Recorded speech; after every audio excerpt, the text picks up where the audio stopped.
जय Shri Krishna viewers, welcome to astro intelligence videos. दर्शकों, आज की वीडियो में मैं जैसे भगवान कृष्ण ने अर्जुन को जीवन के रहस्यों के बारे में बताया और आप सभी दर्शकों के हर वीडियो में कुछ ना कुछ ऐसे क्वेश्चंस आते रहते हैं जिसमें आप मुझसे पूछते रहते हो कि सर रहस्य क्या है। रहस्यों के बारे में आपके क्वेश्चंस होते हैं। भगवान कृष्ण होते तो ऐसे प्रश्नों को सुनकर वो सिर्फ मुस्कुरा देते, मगर जब कोई क्वेश्चन बार बार लोगों का रिपीट हो तो समझ लीजिए कि दर्शक उस चीज़ को जानना चाहते हैं, समझना चाहते हैं। सो दर्शकों, आज मैं आपके लिए ऐसी ही थोड़ी सी रहस्यमयी वीडियो लेकर आया हूँ जिसमें हम डिस्कस करेंगे कि क्या इंसान के पास जादुई शक्तियाँ होती हैं, और अगर जादुई शक्तियाँ होती हैं तो हम उन्हें ज्योतिष शास्त्र में और अपने हॉरोस्कोप में उसे कैसे देख सकते हैं कि क्या हम में से सबके पास जादुई शक्तियाँ हैं या कुछ भाग्यशाली लोग होते हैं जिनके पास इस तरह की रहस्यमयी शक्तियाँ होती हैं। अब दर्शकों, सबसे पहले आप ये जान लो कि ऐसी जादुई शक्तियाँ, ऐसी रहस्यमयी शक्तियाँ किसके पास हो सकती हैं। दर्शकों, इसके लिए आपको मनुष्यों के जन्म से जो लोक हमारे निर्धारित हो जाते हैं उसको आपको जानना होगा। जैसे हम जन्म लेते हैं मनुष्य लोक में, कुछ लोग हमसे ऊपर हैं और कुछ लोग हमसे नीचे हैं। हमसे ऊपर का लोक आप सब जानते हो कि उसको हम कहते हैं देवलोक, यानी देवताओं का लोक। और अपने से नीचे वाले लोक के बारे में भी आप भली भांति परिचित हो, और वो लोक है राक्षसों का, दानवों का, असुरों का। अब ये जो चीज़ है नीचे वाले लोक में हम कह सकते हैं आसुरी शक्तियां हैं, दानवी शक्तियां हैं, और ऊपर पॉजिटिव लोक में देवताओं की शक्तियां हैं। अब मज़े वाली बात दर्शकों ये है, हम मनुष्य लोक से ऊपर चले जाएं तब भी वो रहस्यमयी जादुई शक्तियां होती हैं, और मनुष्य लोक को छोड़कर या नीचे की तरफ गति करके, जिसको हम कह सकते हैं डिमोशन भी कह सकते हैं, थोड़ा डिमोशन की तरफ चल पड़ेंगे, जादुई शक्तियां तो दर्शकों तब भी मिलेंगी। अब यहीं से इस चीज़ का निर्धारण हो जाता है कि वो शक्तियां आसुरी हैं या दैवीय हैं। अब शक्तियां तो दोनों तरफ जादुई ही हैं। अब जादुई शक्तियों को आपने अब समझ लिया कि या एक स्टेप ऊपर या एक स्टेप नीचे, यानी एक बात कंफर्म है कि ये मनुष्य लोक का सब्जेक्ट नहीं है। जब मनुष्य लोक का सब्जेक्ट नहीं है तो क्या किसी मनुष्य को, किसी इंसान को ये जादुई शक्तियाँ मिल ही नहीं सकती? दर्शकों, बिल्कुल मिल सकती हैं। ये मिल सकती हैं। देखो, आप साधना करो, आप साधना करके मनुष्य लोक में, मनुष्य जीवन में रहते हुए अपने आप को एलिवेट कर सकते हो। एलिवेट करके आप देवताओं के लोक में प्रविष्टि पा सकते हो। आपने सैकड़ों वैदिक पौराणिक कथाएं आपने सुनी हैं जिसमें राजाओं ने, ऋषियों ने, बहुत से लोगों ने साधना करके स्वर्ग का सिंहासन तक प्राप्त कर लिया। तो ऐसा नहीं है कि हम मनुष्य ये जादुई शक्तियां नहीं अर्जित कर सकते, बिल्कुल कर सकते हैं। और कुछ लोग जिसको हम कहते हैं आसुरी शक्तियां, अब दर्शकों आसुरी शक्तियां भी हम अर्जित कर सकते हैं अगर हम एक्सेप्ट कर लें अपनी डिमोशन को। नीचे जाना हम एक्सेप्ट कर लें तो फिर वो शक्तियां भी हम अर्जित कर सकते हैं। मगर एक बात कंफर्म है दर्शकों कि आपको अपने लोक से बाहर विचरना पड़ेगा। और ज्योतिष शास्त्र में इस तरह की, चाहे हम आउट ऑफ बॉडी मूवमेंट कह लें या जिसको हम कह दें एक्स्ट्रा टेरेस्ट्रियल मूवमेंट, यानी कि अपने लोकेशन को छोड़कर दूसरी जगह जाने वाली मूवमेंट के बारे में, इसको हम ये भी कह सकते हैं कि दोनों तरफ है तो ये वर्चुअल वर्ल्ड। अब हम दर्शकों देखने का प्रयास करते हैं कि ये वर्चुअल वर्ल्ड क्या हमें मिल सकता है, क्या हम उसमें प्रविष्ट कर सकते हैं, चाहे वो पॉजिटिव है या नेगेटिव है।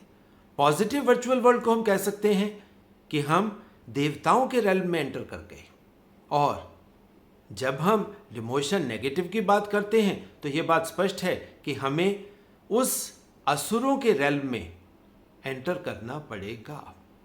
अब देखिए, ये दोनों शक्तियां पॉजिटिव और नेगेटिव हमेशा, चाहे हम वैदिक कथाएं पढ़ लें, वैदिक कथाएं ना भी पढ़ें, हर कल्चर, हर रिलीजन में ये दोनों चीजें लोगों को समझाई जाती हैं। चाहे आप वेस्टर्न वर्ल्ड की बात करें, वेस्टर्न वर्ल्ड में इस तरह की घोस्ट क्रिएशंस के बारे में बहुत सी बातें हैं, बहुत सा लिटरेचर आपको मिलेगा, पॉजिटिव भी है और नेगेटिव भी है।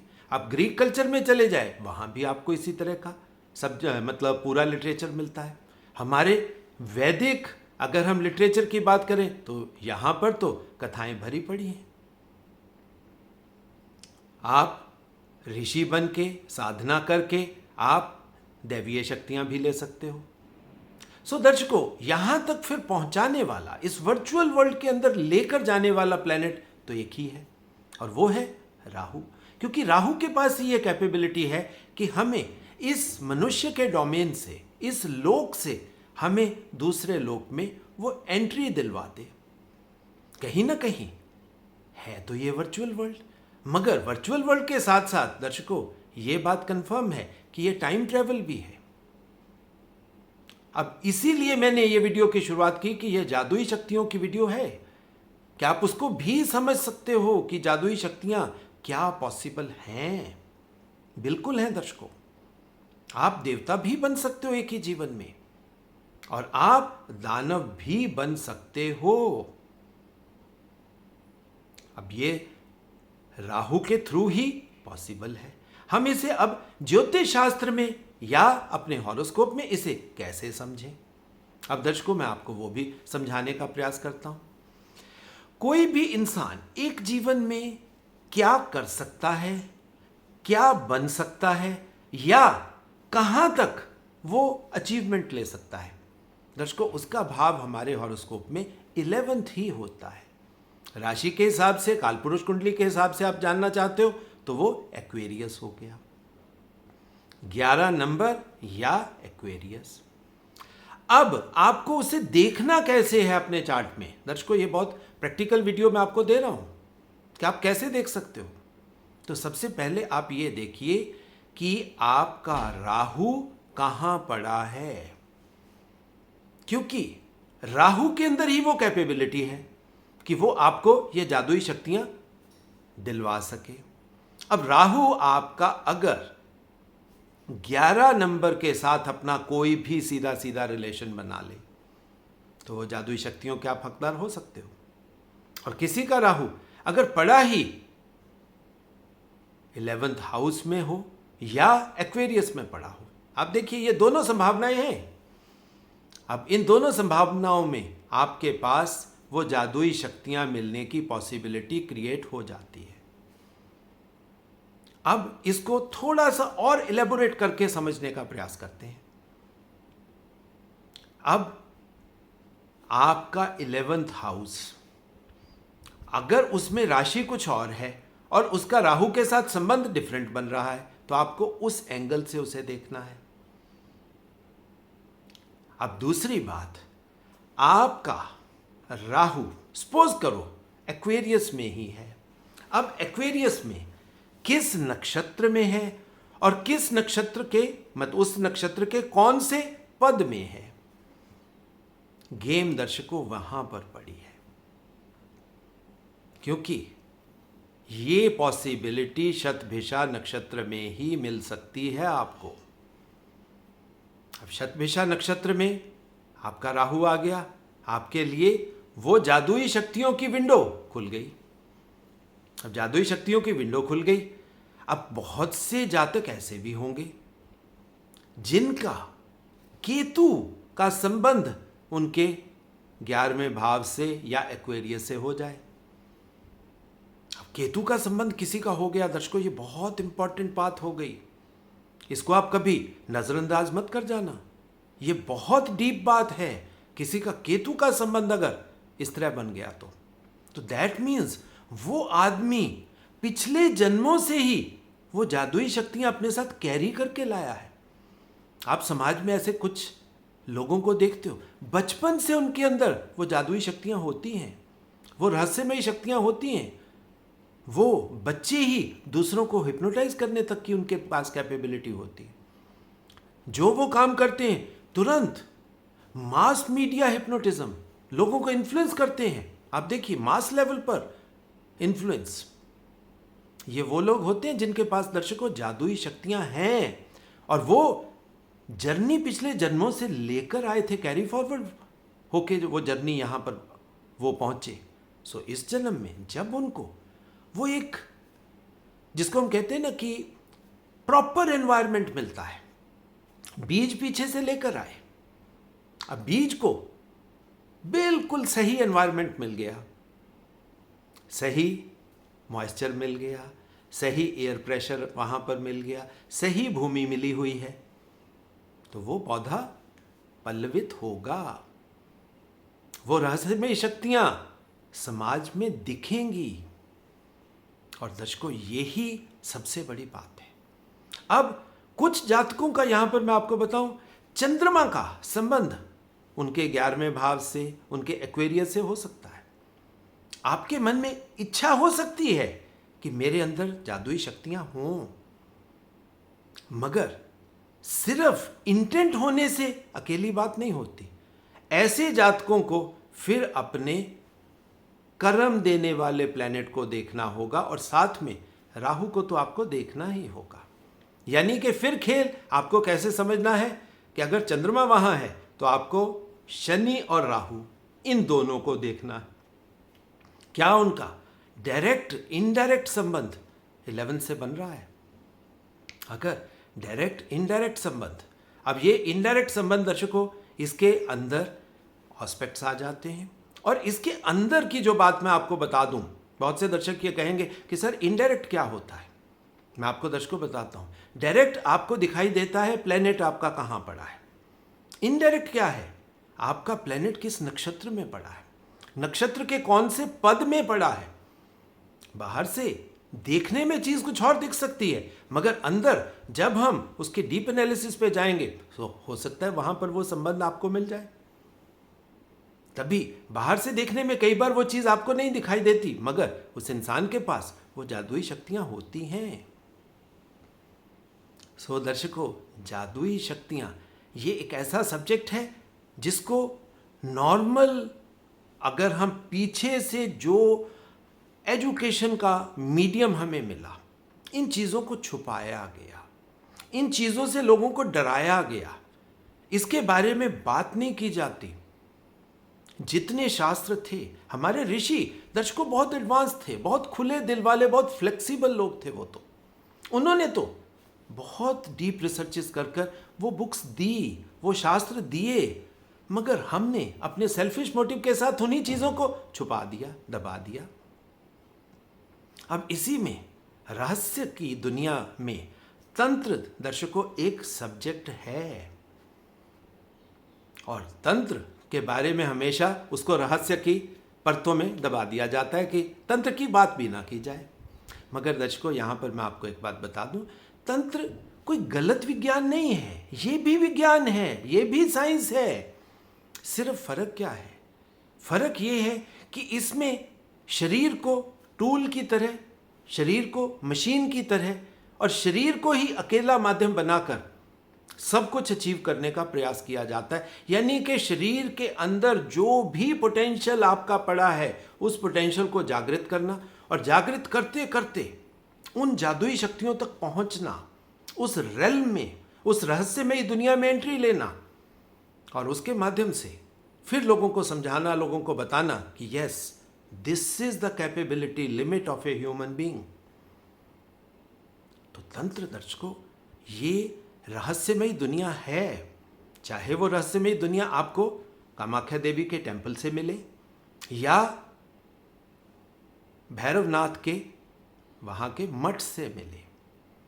देखिए, अब भैरव जो लोग इस यात्रा को समझते हैं थोड़ा सा, उनके लिए गोरख भूमि जाना, गोरखनाथ की यात्रा करना, गोरख की दी हुई शिक्षाओं के ऊपर आगे चलना और गोरख के माध्यम से उन रहस्यमयी शक्तियों को जागृत करना, दर्शकों, ये कोई छुपी हुई साइंस नहीं थी। हमारे ऋषियों ने हमें बहुत कुछ दिया है जिसमें तंत्र एक माध्यम है। और तंत्र के साथ दूसरा माध्यम दर्शकों वो मंत्र का है, जिसको हम नॉर्मल भाषा में तंत्र मंत्र कह देते हैं। अब तंत्र और मंत्र में फर्क क्या है? दोनों में दर्शकों आज मैं आपको थोड़ी सी अंदर की बातें बताना चाहता हूं। मन है कि ये बातें डिस्कस की जाए, इसको खोला जाए, रहस्य को थोड़ा सा खुला करना चाहिए, क्योंकि रहस्य को छुपाने से मिलता कुछ नहीं। अब तंत्र और मंत्र दर्शकों है तो ये इंसान की दुनिया, और इंसान की दुनिया का मतलब अगर है तो ये दोनों चीजें हमारे शरीर के माध्यम से ही हो रही हैं। तंत्र में भी हम शरीर का इस्तेमाल करते हैं और मंत्र यानी कि साधना में भी इस्तेमाल तो शरीर का ही होता है।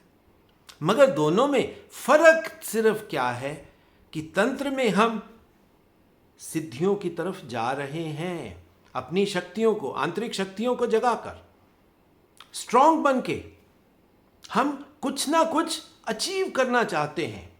इसी को बोल दिया जाता है आसुरी शक्तियां। दर्शकों, असुर और देवता में बहुत थोड़ा सा ही फर्क है।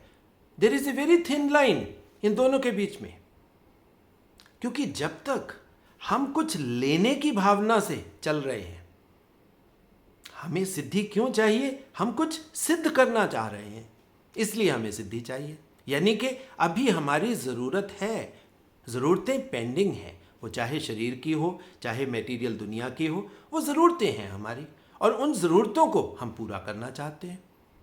तो तंत्र को हमने एसोसिएट कर दिया उन सिद्धियों के साथ, और सिद्धियों के थ्रू सिद्ध होके हम अपनी उन्हीं पेंडेंसीज को, उन्हीं कमियों को पूरा करने तक हमने तंत्र को रोक दिया। मगर तंत्र साधना तो, अगर आप गोरखनाथ की बात करेंगे तो गोरखनाथ को आप देखिए हमारे शास्त्रों में कितना उच्च स्थान प्राप्त है। वो इसीलिए प्राप्त है कि उसके माध्यम से परमात्मा तक पहुंचने का भी एक रास्ता है। आप उन सिद्धियों में फंस ना जाओ, क्योंकि जब तक हम फंसते हैं तब तक हम समझ लो कुछ ना कुछ हमारी डिजायर है, अभी तक हमें कुछ प्राप्त करना है, कुछ अचीव करना है, हमें दुनिया का सम्राट बनना है, हम विश्व गुरु बनना चाहते हैं, हम पूरी दुनिया के सबसे बड़े कॉरपोरेट बनना चाहते हैं, हम सबसे बड़े साइंटिस्ट बनना चाहते हैं जिसके अकाउंट में 5, 7, 10 नोबेल प्राइज हो। ये इच्छाएं हो सकती हैं किसी भी इंसान की। अब ये जो इच्छाएं हैं, डेफिनेट एक बात, इसमें से जरूरी नहीं कि ये सारी आसुरी हैं, मगर इच्छाएं हैं, और इच्छाओं को अगर सिद्धियों के माध्यम से अचीव किया जाता है तो दर्शकों कहीं ना कहीं, अब भगवान कृष्ण की आप उसी बात को याद करें, वो कहते हैं कि जीवन में आप सब कुछ अर्जित कर सकते हो अर्जुन, मगर उसका फ्यूचर आपके उस मनोभाव से, उस इंटेंट से ही निर्धारित होगा कि आपकी प्रमोशन होगी या आपकी डिमोशन होगी, आप स्वर्ग के हकदार होगे या आपको पाताल लोक में भेजा जाए। ये करने वाले आप हो, और करने के पीछे आपकी इच्छा ही चलेगी, इसमें परमात्मा का कोई रोल नहीं है। अब यही चीज, अब थोड़ा सा आप मंत्र के रास्ते को समझ लो। मंत्र में भी दर्शकों रास्ता तो वही है, चाहे आप ऋषि पतंजलि के योग सूत्र को देख लो, यम नियम आसन। अब साधना तक पहुंचते पहुंचते आप देखिए, मीडियम तो आपने अपने शरीर को ही लिया ना, शरीर को अनुशासित किया, शरीर को अनुशासित करके पहले शरीर को अपने कंट्रोल में लाए, शरीर के बाद अपने मन को अपने कंट्रोल में लाए, और उसके बाद मन को गति दी परमात्मा की तरफ या आत्मा की तरफ। मगर वहां पर दर्शकों बस एक फर्क यहां पर बेसिक आ गया, वहां सिर्फ परमात्मा के अंदर एसिमिलेट होने की, उस कॉग्निशन की भावना तो है, मगर वो भावना भी तो समर्पण की है कि हम अपना सर्वस्व परमात्मा निछावर कर रहे हैं आपसे मिलने के लिए, आपके अंदर समाहित होने के लिए। कोई लालच नहीं, कोई ग्रीड नहीं, कोई नेगेटिव इंटेंट नहीं। सो यहां पर स्टेटस आप देखिए, वो एलिवेशन का रास्ता बन जाता है। तो तंत्र और मंत्र का दर्शकों बेसिकली अगर हम देखेंगे तो बहुत माइन्यूट सा डिफरेंस है। सिद्धियां आपको मंत्र के माध्यम से भी प्राप्त हो सकती हैं, क्योंकि जब आपकी ऊर्जा ऊपर की तरफ जा रही है तो ऊर्जा तो एलिवेट हो रही है, और जब ऊर्जा एलिवेट होगी तो आपको बहुत कुछ मिलेगा। आप लोगों को ज़्यादा बड़े स्केल पर इन्फ्लुएंस कर सकते हो, अपनी बात को ज़्यादा इफेक्टिव तरीके से रख सकते हो। आपका ऑरा इटसेल्फ लोगों के लिए हीलिंग करेगा। तो दर्शकों ये भी तो सिद्धि, मगर इंटेंट नहीं है कि हमें हमारा ऑरा दूसरों को इन्फ्लुएंस कर रहा है, हमारा ऑरा दूसरों को हील कर रहा है, मगर हम उसके थ्रू कुछ भी अपने लिए इच्छा नहीं रख रहे। टोटल सर्वस्व समर्पण, अपने आप को टोटल ह्यूमिलिटी के साथ सरेंडर कर दिया परमात्मा के सामने कि परमात्मा अब मैं तो आपकी बांसुरी हूं, जैसे मर्जी आप बजाओ। अब आप देखिए फर्क दोनों में कहां पे आया। दोनों तरफ साधनाएं हैं, तंत्र में भी साधना है, मंत्र में भी साधना है, मगर दोनों की साधना में वो जो रहस्यमयी शक्तियां हैं वो दोनों को मिली।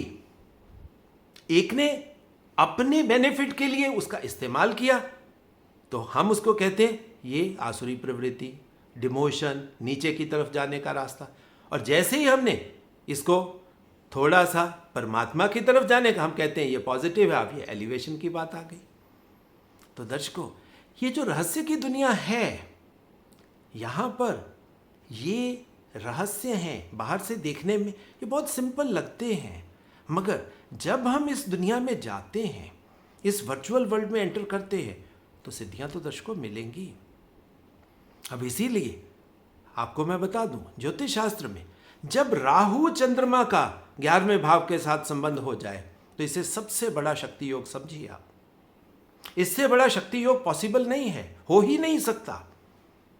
फिर जितने मर्जी हम बड़े से बड़े फिलोसोफर, जितने मर्जी बड़े से बड़े फिलेंथ्रोपिस्ट, जितने मर्जी बड़े से बड़े रिसर्चर, आप उठा के देखिए उनके चार्ट्स, ज्यादा चांसेस में आपको क्या मिलेगा, राहु केतु एक्सिस 511 में, या कुछ लोगों में 28 में भी पड़ा है। अब दर्शकों यहीं से फर्क आता है। 511 आप उस एक्सिस को अब समझिए। 5 क्या है, सूर्य यानी कि आपकी आत्मा।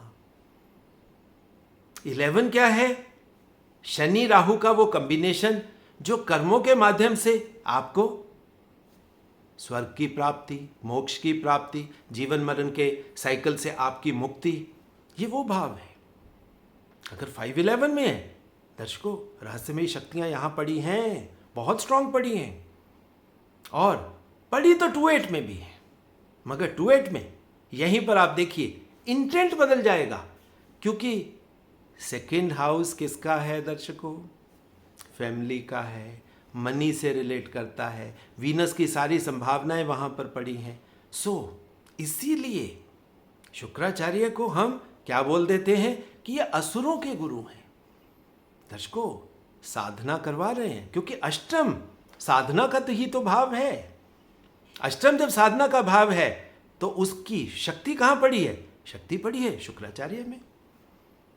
करवा शुक्राचार्य रहे हैं, मगर यहीं पर फर्क आपको समझ में आएगा कि जब आत्मा की शक्ति शनि और राहु में चली गई, अब ये फ्यूचरिस्टिक है दर्शकों, ये बात आप क्लियरली अब समझिए। राहु फ्यूचर है और शनि फ्यूचर तक पहुंचने की पॉसिबिलिटी है। शक्ति आपकी आत्मा में है, उस आत्मा तक पहुंचने के लिए आपको शनि के कर्म, शनि की साधना, शनि का डिसिप्लिन, शनि की जितनी भी पेशेंस की चीजें हैं वो, और उसके साथ फ्यूचरिस्टिक एक्टिविटी, दूसरे रेल्म में लेकर जाने वाली पॉसिबिलिटी, वो राहु है। राहु फिर आपके लिए वो द्वार खोल देता है कि अब आप स्वर्ग में प्रस्थान कर सकते हो।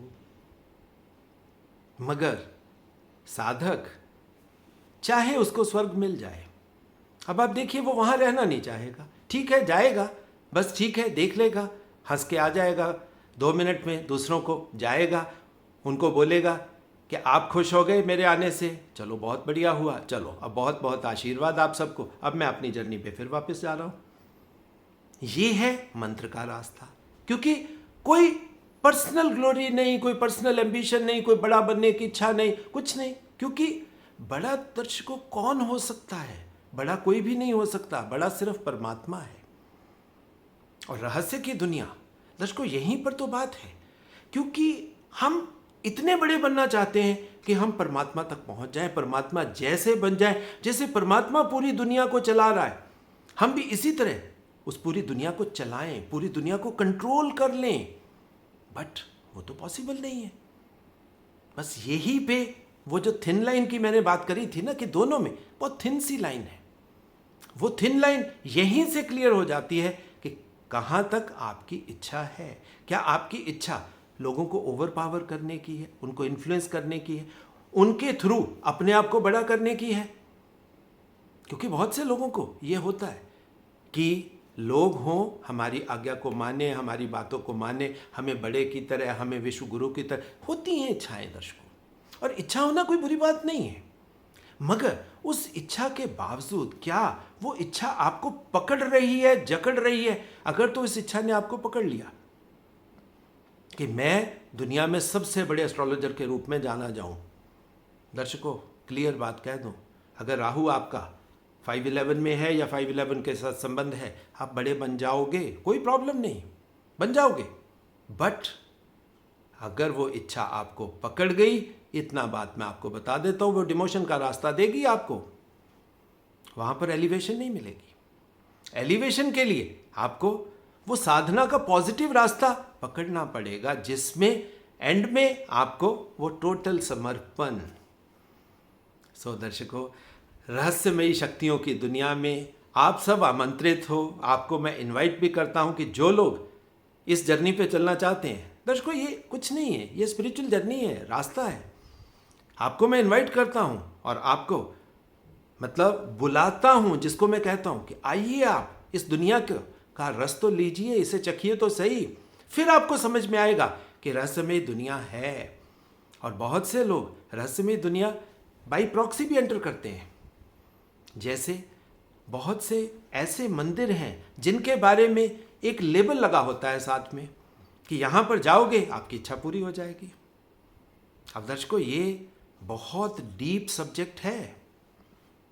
किसी मंदिर में ऐसी एनर्जी है जो एनर्जी आपकी अंदर की एनर्जी को थोड़ा सा एलिवेट कर दे। मगर एक बात तो कंफर्म है, अपने आप तो कुछ नहीं होता, यानी कि कोई ऐसी एनर्जी है, उसका ऑरा ऐसा है जो आपके अंदर की एनर्जी को एलिवेट करके आपको वो इच्छा आपकी पूरी करवा देती है। जो बात मैंने कही थी कि जब इच्छाएं हो जाएं, आपका ऑरा ही इतना स्ट्रांग हो जाए कि आपके पहुंचने मात्र से बात बन जाए। तो दर्शकों ऐसी एनर्जीज ऑलरेडी हैं। हम कहते हैं बजरंगबली हमेशा इस दुनिया में प्रेजेंट हैं। सो बजरंगबली के ऐसे धाम, भगवान शिव की ऐसी जगहें जहां पर इस तरह की एनर्जीज हैं, क्योंकि ये इटर्नल एनर्जीज हैं दर्शकों, इनका ऑरा इतना स्ट्रांग है कि जो भी पूरे समर्पण से ऐसी एनर्जीज के सामने नतमस्तक होगा, पूरा समर्पण दिखाएगा, रेसिपिएंट बनेगा, रिसीव करने वाला होगा, तो वो तो रिसीव करके ले आएगा। मगर वो रिसीव करके वो इच्छा प्राप्ति आपको पकड़ ना ले, जकड़ ना ले, दर्शकों यहीं पर बस आपकी समझ है।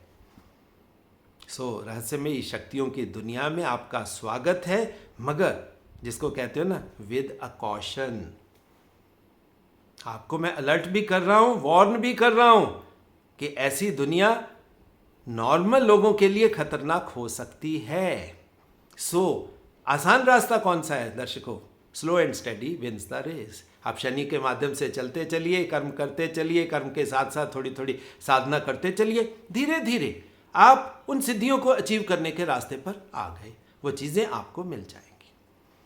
सो ये था दर्शकों मेरा आपको समझाने का कि रहस्यमयी जादुई शक्तियाँ हैं तो वो क्या हैं, अगर वो हैं तो हमारे चार्ट में है या नहीं, और अगर हमारे चार्ट में पॉसिबिलिटी है क्या हम उन्हें अचीव कर सकते हैं।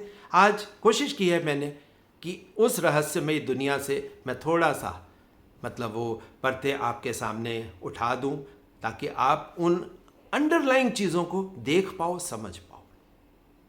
बाकी दर्शकों, जो निवेदन हर वीडियो के एंड में मैं आपसे करता हूं, वो इस वीडियो में भी ज़रूर करूंगा, क्योंकि थोड़ा सा कर्म मैं आपसे एक्सपेक्ट करता हूं कि आप वीडियो को देखते हो, पसंद करते हो, चीज़ों को अपने लाइफ में उतारने का प्रयास करते हो। तो दर्शकों, थोड़ा सा प्रयास, ये हमारे लिए नहीं, ये सबके लिए है कि आप इस चैनल को ज़्यादा से ज़्यादा लाइक करें, शेयर करें, सब्सक्राइब करें, घर घर तक पहुंचाएं इसे, मगर साथ में बेल आइकन ज़रूर दबा लें ताकि नोटिफिकेशन टाइम टू टाइम आपको मिलती रहे। और जो दर्शक अपने चार्ट मुझसे एनालाइज करवाना चाहते हैं, पर्टिकुलर ऐसी चीज़ों को भी समझना चाहते हैं, उन सभी के लिए मेरा एक ही फ़ोन नंबर है, दैट इज़ 9881 उसी के माध्यम से दर्शकों आप मुझसे संपर्क स्थापित कर सकते हो। Till then, lots and lots of love and blessings to all. Thank you.